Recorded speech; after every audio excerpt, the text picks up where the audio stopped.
बंधुओं, नवरात्रि के इस पवित्र समय में जिसे हम शक्ति काल कहते हैं, इस समय में इस एक चीज का दान करने वाला 100% गारंटी से करोड़पति बन जाता है। उसके जीवन से रुपए पैसे की हर एक समस्या चुटकियों में गायब हो जाती है और चारों तरफ से अलग अलग तरीकों से ना जाने कहां से उसके जीवन में इतना पैसा, इतनी धन दौलत आती है कि वह उसे संभाल भी नहीं पाता है। जी हाँ बंधुओं, यह कहावत उसके ऊपर सिद्ध हो जाती है कि भगवान जब देते हैं तो छप्पड़ फाड़ कर देते हैं। अब बंधुओं, यदि पुरखे पूर्वजों ने कहावत बनाई है तो यह उन्होंने देखा होगा, तभी तो कहावत बनी है। तो अब यह कहावत आपके ऊपर भी सिद्ध होने वाली है। बस आपको करना यह है कि नवरात्रि के इस पवित्र काल में जब चारों तरफ देवी की पवित्र शक्ति का संचार हो रहा है, आपको चुपचाप बस यह एक चीज जो कि बेहद गुप्त है लेकिन बेहद शक्तिशाली है, इसे पूरे विधि विधान और नियम के साथ दान करना है। फिर इंतजार करिए, देखिए कितने बड़े चमत्कार घटित होने शुरू हो जाएंगे। तो जयकारा बोलो माता रानी का, जगत माई महामाई माँ भद्रकाली की जय बोलो, माता लक्ष्मी की जय बोलो। कुंभ राशि वालों, स्वागत है आप सभी का मंथन भिंड यूट्यूब चैनल में। बदल जाओ समय के साथ या फिर समय को बदलना सीख लो। अपनी मजबूरियों को ही हर वक्त मत कोसो, हर हाल में चलना सीख लो। जी हाँ बंधुओं, ये दो लाइनें हैं, ये बताती है कि जीवन में किस प्रकार इंसान दुख उठाता है, समय के बदलने का इंतजार करता रहता है और समय है कि बदलने का नाम ही नहीं लेता है। और इसी बीच कुछ ऐसे कर्मवीर होते हैं जो समय को बदलने का बीड़ा अपने हाथ से उठा लेते हैं और कुछ ऐसा अद्भुत कर डालते हैं कि समय भी बदलता है, उनका जीवन भी बदलता है और एक समय ऐसा आता है कि जब उनकी पहचान भी बदल जाती है। अब कौन से हैं वो काम जो आपके समय को बदल सकते हैं, आपके जीवन और आपकी पहचान तक को बदल सकते हैं, यह जानना बेहद आवश्यक है। क्योंकि ऐसा नहीं है कि आप कुछ कर ही नहीं रहे हैं, आप सब कुछ कर रहे हैं, मेहनत कर रहे हैं। जो आपको समझ में आ रहा है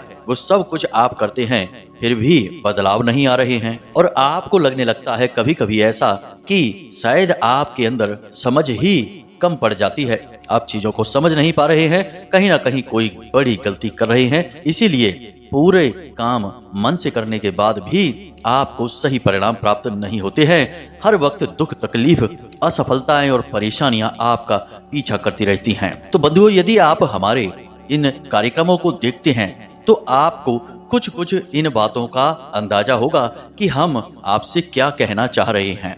हम आपको यहाँ पर यह बताना चाहते हैं बंधुओं कि सब कुछ इंसान के वश में नहीं होता है। बहुत बड़ी शक्तियां और बड़े परिणाम या यूं कहें कि कार्य भगवान ने अपने हाथ में ले रखे हैं, क्योंकि वह जानता है कि यह इंसान इंद्रियों का गुलाम है। यदि सीधे तौर पर इसे कार्य का सीधा फल दे दिया तो यह ना जाने क्या क्या कर डालेगा। यह बिल्कुल वैसा ही होगा कि भगवान ने वरदान दिया तो अक्सर उसका दुरुपयोग ही होता है। तो अब भगवान वरदान इतनी आसानी से नहीं देते हैं, इसके लिए पात्रता को हासिल करना पड़ता है। और पात्रता कैसे आती है? अपने जीवन में कुछ जरूरी मूलभूत बदलाव करने के बाद। तो यदि आपको यह पता चल जाए कि यह पात्रता कैसे हासिल की जाती है तो आपके जीवन में सब कुछ आपके मन के अनुसार घटित होने लगेगा। ऐसा नहीं है कि भगवान को आपकी मेहनत का फल आपको न देकर आनंद प्राप्त होता है, उसे भी दुख होता है, लेकिन असल में कहीं न कहीं कुछ न कुछ आध्यात्मिक कोर कसर बाकी रह जाती है, जिस वजह से आधे अधूरे परिणाम आपको प्राप्त होते हैं। तो आज के इस वीडियो कार्यक्रम में हम आपको यही बताने जा रहे हैं और एक ऐसी शक्तिशाली चीज के बारे में बताने जा रहे हैं जिसका दान करने के बाद आपके अंदर वह पात्रता उत्पन्न हो जाएगी और फिर आपके द्वारा किए गए कर्म का ही बढ़ चढ़कर आपको फल प्राप्त होना शुरू हो जाएगा। यहाँ तक कि जिन कर्मों के फल आपके रुके पड़े हैं उनके भी परिणाम आपको मिलने शुरू हो जाएंगे। कई बार आपने ऐसा देखा होगा कि कुछ लोग समाज में ऐसे होते हैं जो जीवन का एक हिस्सा बहुत दुख तकलीफ और परेशानियों में बिताते हैं, लेकिन फिर अचानक उनके जीवन में कुछ ऐसा हो जाता है कि उनका जीवन पूरी तरह से बदल जाता है। रातों रात उनके जीवन की परिस्थितियां बदल जाती हैं और ऐसा लगने लगता है कि ना जाने कहां से इन्हें कोई बड़ा खजाना मिल गया है, भगवान की कृपा मिल गई है, पता नहीं क्या हो गया, लेकिन इनके तो चाल ढाल, रूप रंग, व्यवहार सभी बदल गए। ये तो पूरी तरह से परिवर्तित हो गए। यही होता है जब भगवान की कृपा प्राप्त हो जाती है, पात्रता आ जाती है और उसके बाद ना केवल आज के आपके किए जाने वाले कर्म, बल्कि पिछले सैकड़ों हजारों कर्म जो फल आपको नहीं दे पाए थे, उन फलों को भी आपको भगवान देना शुरू कर देते हैं। और ये बातें शास्त्र बताते हैं और ये व्यवहारिक बातें हैं। तभी तो जीवन किसी किसी का तो रातों रात बदल जाता है और किसी किसी का जीवन भर जीवन बदलता ही नहीं है। असल में लोग आपसे हमेशा यह कहते हैं कि समय हमेशा बदलता रहता है, कभी अच्छा तो कभी बुरा, लेकिन असल में देखा जाए तो यह बात सच जान नहीं पड़ती है, क्योंकि बहुत सारे ऐसे लोगों को हम व्यक्तिगत तौर पर जानते हैं जो कि जीवन का बहुत बड़ा हिस्सा दुख तकलीफ और संघर्षों में बिता चुके हैं। तो क्या उनके लिए कभी समय बदलेगा कि नहीं? कब बदलेगा? उनकी मृत्यु के बाद, क्योंकि अब तो वे मृत्यु के नजदीक ही पहुंच गए हैं। जब से पैदा हुए हैं तब से लेकर 60-70 साल की उम्र हो गई, तब तक तो समय बदला नहीं, केवल दुखी के दुखी ही हैं, परेशान के परेशान ही हैं। तो अब समय कब बदलेगा? और यह जो हम आपको बातें बता रहे हैं ये पूर्ण रूप से व्यवहारिक हैं। आप अपने आसपास देखें, आपको पता चल जाएगा कि बहुत सारे लोग तो ऐसे हैं इस संसार में जिनके लिए वक्त रुक सा गया है, किसी के लिए अच्छा और किसी के लिए बुरा। यानी कि कुछ लोग तो बड़े आनंद में जीवन जी रहे हैं और पूरा जीवन ही उनका निकला जा रहा है सुख, ऐश्वर्य और वैभव को भोगते हुए, और कुछ लोग ऐसे हैं जो कि ठीक इसके विपरीत दुख तकलीफ और परेशानियों में जीवन को जिए जा रहे हैं और आस लगाए हैं कि आज नहीं तो कल वक्त बदलेगा ही, लेकिन वो कल उनका आ ही नहीं रहा है। तो ऐसा कैसे हो सकता है? तो बंधुओं, हम यहाँ पर आपको बता दें कि यहाँ छोटी छोटी कुछ बारीक बातें हैं जिन्हें आप मिस कर रहे हैं। उन्हीं बारीक बातों को जब आप जानेंगे तभी आपके जीवन की गाड़ी तेज रफ्तार से दौड़ेगी और आपका वक्त बदलेगा। तो आपको इस कार्यक्रम को अंत तक देखना है, पूरा देखना है, क्योंकि इस कार्यक्रम को बनाने में हमने सचमुच में बहुत मेहनत की है और आपके लिए विशिष्ट ज्ञान और आपके जीवन को बदलने के लिए बारीक और छुपे हुए रहस्य लेकर आए हैं। तो आप यदि इसे पूरा देखेंगे तो निश्चित तौर पर आपका जीवन बदलेगा, आपको लाभ प्राप्त होगा और आपके चेहरे पर मुस्कुराहट आएगी। और यही तो हम चाहते हैं कि हमारे प्रयास आपके चेहरे पर मुस्कुराहट लेकर आए। जी हाँ बंधुओं, बहुत अच्छा लगता है जब आप लोग हमें मैसेज करते हैं और कहते हैं कि गुरुजी, आपके द्वारा बताया गया उपाय हमें बहुत लाभ पहुंचा रहा है, हमारी तकलीफ दूर हो गई, किसी का कर्जा चुक गया, किसी को नौकरी प्राप्त हो गई, किसी का विवाह संबंध सुधर गया, परेशानियां दूर हो गई। और इसी के लिए तो हम प्रयास कर रहे हैं, हमारा प्रयास सिद्ध हो जाता है और हमें बहुत अच्छा लगता है। तो बस बंधुओं, आप इस प्रयास में हमारा सहयोग करें। अभी तक कुछ ऐसे भाई बंधु और हैं जिन पर अभी पूर्ण रूप से इन प्रयासों का प्रभाव नहीं हुआ है, तो उन्हीं के जीवन को बदलने के लिए हम लगातार प्रयास कर रहे हैं और उपायों और क्रियाओं के साथ साथ माता भद्रकाली की सीधी कृपा भी उन लोगों तक पहुंचाने की कोशिश कर रहे हैं। नवरात्रि का यह विशेष पर्व चल रहा है, कई प्रकार के गुप्त और बेहद शक्तिशाली अनुष्ठान जो आप लोगों के सर्व मंगल की कामना के हेतु किए जा रहे हैं, उनमें हमारा हेतु केवल इतना है कि आपके जीवन में खुशहाली आए, आपकी इच्छाएं और मनोरथ पूरे हों। तो बस आप हमारा सहयोग करते रहिए, हमारे द्वारा बताई गई बातों को पूरा अवश्य सुनिए और जीवन में अवश्य उतारिए। ये बातें 100% काम करने वाली हैं, प्रयास जारी रखिए। जी हाँ बंधुओं, तो चलिए इस कार्यक्रम को अंत तक अवश्य देखिए और इसे सफल बनाइए। तो आज के इस कार्यक्रम को शुरू करें, लेकिन इससे पहले हम चाहते हैं कि आप माता रानी को आभार अवश्य व्यक्त करें। पूरे भक्ति, पूरे प्रेम, आदर के साथ, भाव के साथ कमेंट बॉक्स में लिख डालिए, जय माँ भद्रकाली कृपा करो। साथ ही साथ जय माँ लक्ष्मी भी अवश्य लिखना। हालांकि जगत जननी माँ भद्रकाली या माता लक्ष्मी है तो एक ही भगवती का स्वरूप, लेकिन बोल देने से मन हल्का हो जाता है और अच्छा भी लगने लगता है। तो लिख डालिए। हमें पूर्ण विश्वास है कि माता रानी आपके जीवन को इस कार्यक्रम को देखने के बाद 100% बदल ही डालेंगी। इसी के साथ साथ बंधुओं, यदि आप इस चैनल कार्यक्रम पर पहली बार आए हैं तो आप इस चैनल को सब्सक्राइब भी अवश्य कर लें। ऐसा करते ही आप न केवल हमारे बल्कि माता रानी के दिव्य परिवार के सदस्य भी बन जाएंगे और आपके पास सीधी माता रानी की कृपा पहुंचेगी। जी हाँ बंधुओं, तो चलिए जल्दी से चैनल को सब्सक्राइब करिए, फिर आगे बढ़ते हैं। तो अब ध्यान से सुनिए बंधुओं, हमारे हिंदू धर्म में सनातनी परंपरा में दान के साथ धर्म को जोड़ा जाता है। आपने हमेशा यह सुना होगा, दान धर्म करते रहिए।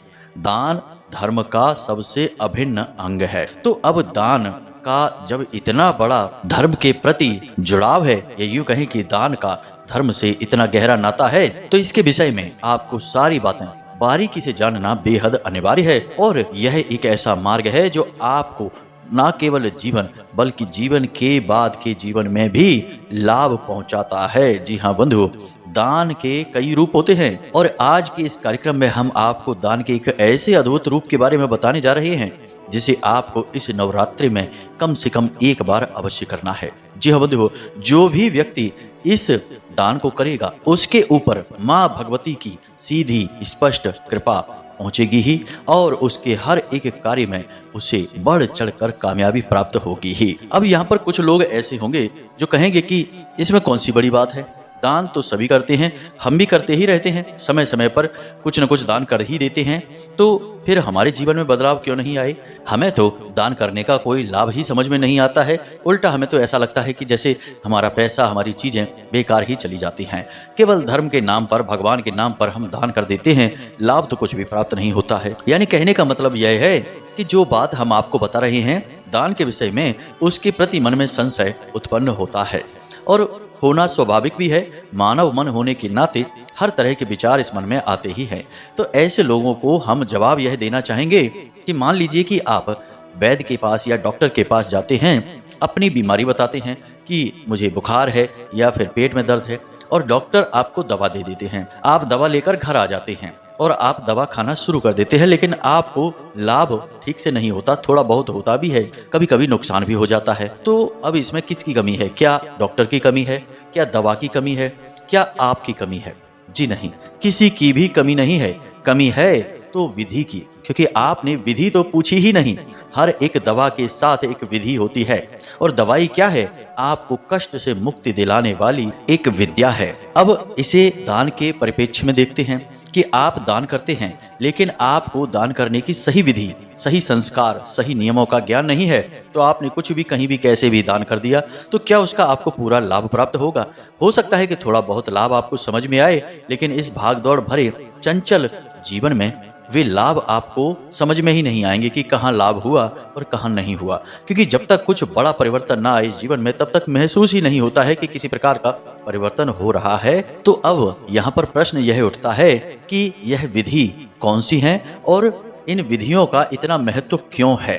तो बंधुओं ध्यान से समझिए, हम जो भी कुछ दान करते हैं वह असल में चीजों के दान से कहीं अधिक ऊर्जाओं के परिवर्तन के लिए किया गया प्रयास होता है। अब देवी देवता जिनसे समर्पित हम रहते हैं, पूजा पाठ करते हैं, जैसे कोई इंसान है जो भोले बाबा की पूजा कर रहा है, कुछ लोग हैं जो हनुमान जी की पूजा कर रही हैं, तो ये इन देवी देवताओं की विशिष्ट ऊर्जाओं को जागृत करने की कोशिश करते हैं। और जब हम दान करते हैं पूजा पाठ के साथ साथ, तो इन विशिष्ट ऊर्जाओं के जागरण में मदद मिलती है। दान से हमारा आध्यात्मिक बल भी बढ़ता है, यानी हमारी आत्मा का जो बल है वह शक्तिशाली होता है और हमारे इस भौतिक संसार में हमें सुखों की प्राप्ति होनी शुरू हो जाती है। तो मूल बात यह है कि दान करने की फिर सही विधि कौन सी है। मान लीजिए कि आप सड़क पर जा रहे हैं और किसी ने आपसे कुछ खाने के लिए मांगा और आपने उसे कुछ भोजन दे दिया या कुछ पैसे दे दिए। अब यह आपका पुण्य कर्म है। अब पुण्य कर्म में और दान में अंतर होता है। दान कर्म जो होता है वह दिव्य ऊर्जाओं को जागृत करने का कार्य करता है और पुण्य कर्म जो होता है वह आपके सौभाग्य का निर्माण करता है। तो मान लीजिए कि आपने किसी भूखे को भोजन करा दिया, तो इसका फल आपको इस प्रकार प्राप्त हो जाएगा कि आपकी नौकरी में जो आपको तनख्वाह मिलती है उसमें आपकी थोड़ी बहुत तनख्वाह बढ़कर आ जाएगी। जो समय पर नहीं मिलती होगी तो समय पर मिल जाएगी। व्यापार में जहां आपको नुकसान होने वाला था वहां आप किसी नुकसान से बच जाएंगे, यानी कि तुरंत इसका प्रतिफल आपको समझ में आ जाएगा। अगर आप चाहें तो इसे आप प्रयोग करके भी देख सकते हैं। एक हमारे मित्र हैं, जानने वाले हैं, उनके बारे में हम आपको बताएं तो हमने उनको एक प्रयोग करने के लिए कहा। हमने उनसे कहा कि तुम एक निश्चित रकम दान करके देखो और उसके बाद 30 दिनों तक इंतजार करो और छोटी छोटी बातों को अपने जीवन में नोटिस जरूर करते रहना और तुम्हें समझ में आ जाएगा कि जो तुमने दान किया है उसके बदले में भगवान ने तुम्हें कुछ दिया है कि नहीं। यानी कि जो रेगुलर लाभ होते हैं उनसे कुछ हटकर कुछ अलग आपको लाभ प्राप्त होता है कि नहीं। तो उन्होंने वैसा ही किया। उन्होंने मात्र 100 रुपए एक भिखारी को दे दिए। देने से मतलब यह है कि उसे कुछ भोजन करा दिया और कुछ पैसे उसे दे दिए। अब उन्होंने इंतजार करना शुरू किया। आप यकीन नहीं मानेंगे कि उनकी तनख्वाह के साथ में वे वाले पैसे भी जुड़कर आ गए जो काफी लंबे समय से रुके पड़े थे। यानी कि कुछ इंक्रीमेंट उनकी सैलरी में हुआ था, लेकिन वह उन्हें मिल नहीं पा रहा था, किसी पेपर वर्क की वजह से या फिर डिपार्टमेंट की विभाग की लेट लतीफ़ी की वजह से वह रुका हुआ पड़ा था। तो उनकी अगली सैलरी में वह इंक्रीमेंट जुड़कर आ गया। यानी कहने का मतलब यह है कि यहाँ आपने एक हाथ से दान किया और वहाँ दूसरे हाथ से आपको उसका पुण्य कर्म वापस मिल गया, यानी आपके सौभाग्य का निर्माण हो गया। लेकिन यह जो दान है यह आपको क्षणिक सुख दिलाने वाला है, आपके सौभाग्य का निर्माण करने वाला तो है, लेकिन जीवन को परिवर्तित करने की शक्ति इसके पास नहीं है। क्योंकि जीवन को परिवर्तित करने के लिए दिव्य ऊर्जाओं का 24 घंटे आपके साथ रहना अनिवार्य है, तभी आपके जीवन में बड़े परिवर्तन आते हैं। तो अब इसीलिए हमारे हिंदू धर्म में यह कहा जाता है कि दान धर्म, यानी कि दान को धर्म के स्थान पर करना चाहिए। इसीलिए मंदिरों में दान पात्र रखे जाते हैं, मंदिरों में भोज की व्यवस्था की जाती है, और जो भूखे प्यासे लोग होते हैं, यानी कि जो भिखारी होते हैं, जिनके घर में व्यवस्थाएं नहीं हैं खाने पीने की, और लाचार हैं, गरीब हैं, बूढ़े हैं, बुजुर्ग हैं, ऐसे लोग मंदिरों में जाकर आश्रय लेते हैं और प्रसादी के रूप में जो भंडारे चलते रहते हैं उनसे अपना पेट भरते हैं। तो यह जो दान किया जा रहा है मंदिर के माध्यम से ईश्वर की शरण में, वह आपकी दिव्य शक्तियों का, यानी आपके आसपास भगवान का एक रक्षा कवच बनाने लगता है, और इसी से सौभाग्य का निर्माण होता है। आपने अक्सर यह देखा होगा, पुराने जमाने की तमाम जो व्याख्यान हैं, प्रसंग हैं राजा महाराजाओं के, उनको भी जरा सुनकर देखिए तो आप देखेंगे कि जो दानवीर लोग हुआ करते थे, जो दान पुण्य किया करते थे, अक्सर प्राचीन काल के राजा महाराजा दान किया करते थे, तो वे दान अक्सर नदी के घाट पर किया करते थे, या फिर किसी मंदिर में किया करते थे, या फिर किसी यज्ञ हवन वेदी के आसपास यज्ञ करवाने के बाद किया करते थे। क्यों किया करते थे ऐसा? ऐसे ही चलते फिरते किसी को दान क्यों नहीं करते थे? क्योंकि दान का विधान यही है कि दान दैवीय स्थान पर किया जाए तो वह दिव्य शक्तियों का जागरण का कार्य करता है, और आपके आसपास दिव्य शक्तियों का एक रक्षा कवच का निर्माण कर देता है, जो प्रतिपल आपकी सहायक हो जाती हैं। जी हाँ बंधुओं, तो अब उम्मीद करते हैं कि यहाँ तक आपको समझ में आ गया होगा कि दान करने का सही तरीका क्या होता है, नियम क्या होता है। अब यहाँ पर हम आपको यह नहीं कह रहे कि आप किसी भूखे को भोजन मत कराइए, किसी की मदद मत करिए, वह भी करिए, वह भी इंसानियत के नाते बहुत आवश्यक है। यदि एक इंसान किसी दूसरे इंसान के काम नहीं आएगा तो जीवन की गाड़ी ही रुक जाएगी, इंसानियत का पहिया ही रुक जाएगा, फिर तो जीवन बड़ा मुश्किल हो जाएगा। तो ऐसा नहीं करना है आपको।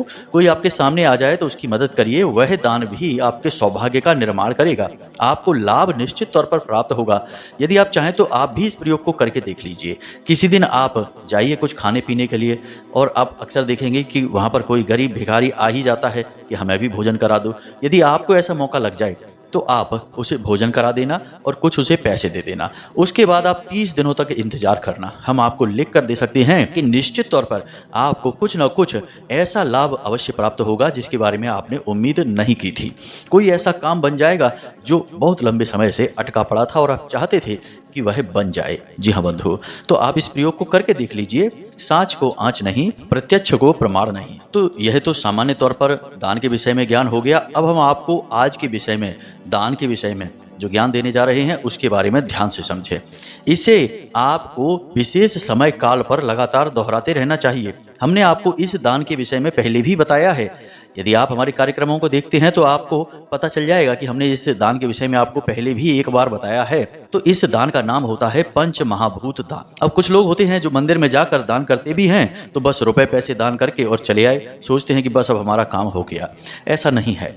दान की भी एक विधि होती है, दान का भी एक तरीका होता है। हर एक दान का अपना खास महत्व होता है। अन्न दान हुआ, वस्त्र दान हुआ, विद्या दान हुआ, सबके अपने अपने महत्व होते हैं।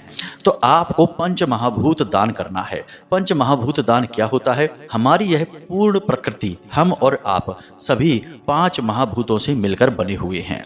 जी हाँ बंधु, इनके बारे में तो आप जानते ही होंगे, पृथ्वी, अग्नि, जल, आकाश और वायु। तो आज के इस कार्यक्रम में हम आपको पंच महाभूत दान यानी कि ये 5 दान के विषय में बताएंगे, जिससे आपके सारे प्राकृतिक तत्व संतुलित हो जाएंगे और दिव्य शक्तियां भी इस भौतिक संसार में विचरण करती हैं तो इन्हीं पंच महाभूतों के किसी न किसी रूप में विचरण करती हैं। जैसे जल के देवता जल के महाभूत के रूप में विचरण करते हैं, पवन देव पवन के महाभूत, और भूत प्रेत की पिशाचों की शक्तियां भी हवा ही कही जाती है, कहा जाता है ऊपरी हवा है, मतलब कि ये वायु प्रधान होते हैं। इसी प्रकार दिव्य शक्तियां जो हैं वे किसी भी महाभूत के रूप में विचरण कर सकती हैं। यानी भगवान की शक्ति की बात कर रहे हैं यहाँ पर हम, भगवान के लिए कोई पाबंदी नहीं है, वे किसी भी भूत के रूप में, यानी जो पंच महाभूत के रूप हैं उनमें से किसी भी रूप में विचरण कर सकते हैं। और जब पंच महाभूत एक साथ मिल जाते हैं तो यह स्थूल संसार और प्रकृति का निर्माण हो जाता है। भगवान ने तो पंच महाभूतों को मिलाकर स्थूल संसार में जन्म भी लिया है, जिन्हें हम भगवान श्री कृष्ण और भगवान राम के रूप में जानते हैं। तो खैर यह सारी बातें आप समझते ही हैं। हम ये बातें केवल आपको इसलिए बताते हैं ताकि आपको सारा का सारा हमारा नजरिया समझ में आ जाए और आपको यह काम क्यों करना है, इसके पीछे जरूरत क्या है, यह भी समझ में आ जाए। जी हाँ बंधु, तभी तो आप किसी भी कार्य को करेंगे जब आपको उस कार्य के विषय में अच्छी तरह से ज्ञान हासिल हो जाए, पूरा ज्ञान मिल जाए। आधा अधूरा ज्ञान मिला तो आप वो कार्य करेंगे ही नहीं, और हम नहीं चाहेंगे कि आप उस कार्य को ना करें। हम चाहते हैं कि आप इस दान को जरूर करें, क्योंकि इसका आपके जीवन पर बहुत गहरा प्रभाव पड़ेगा ही पड़ेगा। नवरात्रि के ये जो पवित्र दिन है ये शक्ति काल कहे जाते हैं, और इस समय इस संसार में शक्ति का संचार हो रहा होता है। देवी भगवती हर एक जीव में, हर एक कण कण में बड़ी ही तेजी से प्रवाहित हो रही होती हैं। तो इस समय यदि आप कोई उपाय, कोई क्रिया कर देते हैं तो उसका बहुत फल बढ़ चढ़कर प्राप्त होता है। तो यह पंच महाभूत दान महादान सर्वश्रेष्ठ दान कहा जाता है। तो इसे जरा ध्यान से समझिए आपको क्या करना है। नवरात्रि के किसी भी दिन आप इस दान को कर सकते हैं। इसके लिए आपको 5 प्रकार की चीजों की आवश्यकता पड़ेगी। थोड़ा समय भी आपका खर्च हो सकता है, और आप किसी देवी के मंदिर में जाकर ही इस दान को करें। जी हाँ बंधुओं, काली की माता भद्रकाली या फिर दुर्गा के किसी भी स्वरूप के मंदिर में आप जा सकते हैं। तो अब आपको क्या करना है इसे आप ध्यान से समझिए। आपको 5 चीजें कौन कौन सी चाहिए। सबसे पहली चीज आसन चाहिए, जिस पर बैठकर लोग चालीसा वगैरह का पाठ करते हैं। तो आप 5 आसन खरीदिए, 5 किताबें खरीदिए। मंदिर में जो पढ़ी जाने वाली किताबें होती हैं, चालीसा वगैरह की किताबें होती हैं, ये सस्ती होती हैं, आप खरीद लें। 5 किताबें तो खरीदें ही कम से कम। 5 आसन, 5 किताबें, 5 माचिस जिससे कि दीपक जलाए जाते हैं, और 5 जल के पात्र, छोटे छोटे गिलास आप खरीद सकते हैं। और कुछ नहीं तो मिट्टी के कुल्हड़ भी आप खरीद सकते हैं जिनमें कि जल रखा जाता हो। घड़े भी आप रख सकते हैं, क्योंकि मंदिर में लोग पानी भी पीते हैं। जैसा आपको उचित लगे, यानी जल के पात्र लेने हैं 5। और इसी के साथ आप 5 पंखे ले लें। पंखे जो हाथ से घुमाए जाते हैं उन पंखों को आप ले लें। आपकी जैसी व्यवस्थाएं हैं, बिजली से चलने वाले पंखे भी ले सकते हैं, और हाथ से घुमाए जाने वाले, जिन्हें हम देसी भाषा में बिजने कहते हैं या इंग्लिश में हैंड फैन कहते हैं, आप उन्हें ले सकते हैं। अब ध्यान से सुनिए, आपका जो आसन है वह पृथ्वी तत्व का प्रतीक है। आपने जो किताब ली है उसमें शब्द लिखे हैं, और रामायण में शब्द को आकाश तत्व कहा गया है। आपने जो माचिस ली है वह अग्नि तत्व का प्रतीक है, और आपने जो कुल्हड़ लिए हैं यानी पानी का जो पात्र लिया है वह जल तत्व का प्रतीक है, क्योंकि उसी का संग्राहक है। और आपने जो हाथ से डुलाने वाले पंखे लिए हैं वह वायु तत्व का प्रतीक है, क्योंकि वायु का संचार करते हैं। तो यह पंच महाभूत आपको लेने हैं, और इसे देवी के किसी भी मंदिर में जाकर दान कर आएं। वहां पर जो मंदिर प्रशासन के जो लोग हैं, पुजारी पंडे वगैरह हैं, उनसे आप बात करके रखें और आप बताएं कि हम ये चीजें दान करना चाहते हैं, इन्हें व्यवस्थित मंदिर में लगवा दें। अब कोई व्यक्ति आसन पर बैठकर, आपने जो आसन दिया है उस आसन पर बैठकर माता की किसी भी प्रकार की प्रार्थना कर रहा है, तो उस आसन में आपका धन लगा है। आपके द्वारा कमाई गई मेहनत से जो आपने पैसा लिया है, उस पैसे से आपने वो खरीदा है, तो उसमें आपका भी पुण्य बनेगा। आपके द्वारा दी गई माचिस से दीपक जलाएगा, आपके द्वारा रखे गए पात्र से या तो पूजा के लिए पानी का प्रयोग करेगा। आपने छोटे अगर तांबे के गिलास ले लिए हैं, छोटे छोटे गिलास ले लिए हैं, तो पूजा पाठ में प्रयोग करेगा, तो उससे आपका पुण्य बढ़ेगा। यानी कि कोई भी व्यक्ति मंदिर में आकर कुछ भी करेगा, उसका कहीं ना कहीं कुछ ना कुछ हिस्सा आपको भी प्राप्त होगा। और इस सब से कहीं बढ़कर मंदिर में भगवान की सेवा करने में आप लोगों की मदद कर रहे हैं। इससे बढ़कर कोई कार्य नहीं है, और इससे ही भगवान की सकारात्मक ऊर्जा आपके आसपास दिव्य आवरण का निर्माण करेगी। जब आप इस दान को करें उस समय आपको भी कुछ क्रियाएं करनी है। आप एक रुद्राक्ष की माला खरीदें या फिर स्फटिक की माला भी खरीद सकते हैं।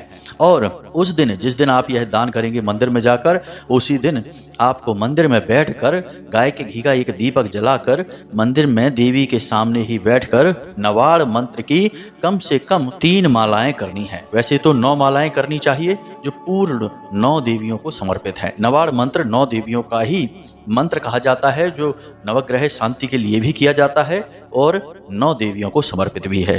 तो 9 मालाएं जाप करनी है, लेकिन आप 9 नहीं कर सकते तो 3 मालाएं जाप कर सकते हैं, 3 से कम ना करें।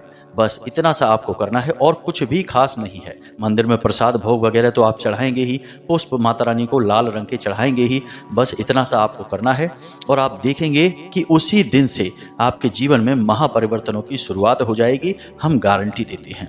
जी हाँ बंधु, आप इस कार्य को करके देखिए। हमने सैकड़ों हजारों लोगों के जीवन में परिवर्तन आते हुए खुद अपनी आंखों से देखे हैं, आपके जीवन में भी आएंगे। जो लोग ये कहते रहते हैं कि गुरुजी हमारे ऊपर तो कोई उपाय कार्य ही नहीं करता है, हम तो बहुत परेशान हैं, ऐसा लगता है जैसे कि कोई जानबूझकर हमारे पीछे पड़ा हुआ है, उन लोगों के जीवन में भी परिवर्तन आ जाएंगे। हम आपको पूर्ण भरोसे के साथ कहते हैं। बाकी तो माता रानी हैं ही हमारे भरोसे को आपके लिए मजबूत बनाने के लिए। जी हाँ बंधु, तो प्रेम से बोलिए जय माई की जय माँ भद्रकाली। माता रानी को हर वक्त याद करते रहना। जीवन में कोई भी कार्य करना पर उस परमात्मा को, माता रानी को, माँ भगवती को मत भूलना, क्योंकि उद्धार तो उन्हीं की कृपा से होना है। मानव तो माध्यम मात्र है, कर्म तो वही कर रही हैं, अलग अलग रूपों में प्रकट होती हैं और इस संसार का संचालन करती हैं। तो बस बंधुओं, आज के इस विशेष कार्यक्रम को यहीं पर समाप्त करते हैं। कोई मन में यदि प्रश्न उठे तो आप पूछ सकते हैं कमेंट करके, या व्हाट्सएप नंबर पर मैसेज करके भी पूछ सकते हैं। जब हमें समय मिलेगा तो हम निश्चित तौर पर आपके प्रश्नों के जवाब देंगे। अब असल में यह जो शक्ति काल है, इसमें थोड़ी हमारी व्यस्तताएं बढ़ जाती हैं, तो हो सकता है कि आपको जवाब देर से मिले, तो धैर्य बनाए रखना, अधीर ना होना। बाकी आप चिंता न करें, आप हमारे कार्यक्रम से, हमारे चैनल के माध्यम से हमसे जुड़ चुके हैं, तो बिना किसी प्रयास के ही माता रानी की आपको कृपा प्राप्त होगी। हम आपको कह चुके हैं कि हमारे यहाँ निरंतर अनुष्ठान, जप और तप चालू हैं और इन सब का पुण्य फल आपको ही प्राप्त होगा, क्योंकि माता रानी आपकी सहायक हैं। जी हाँ बंधुओं, तो अब आज के इस कार्यक्रम को यहीं पर समाप्त करते हैं। मिलते हैं अगले ज्ञानवर्धक कार्यक्रम में। तब तक के लिए माता रानी को याद करते रहिए और दिन में एक बार मंदिर अवश्य जाइए, क्योंकि आपका उद्धार भी वहीं से होगा। प्रेम से बोलिए जय माई की जय माँ भद्रकाली। माता रानी आपका कल्याण करें। धन्यवाद।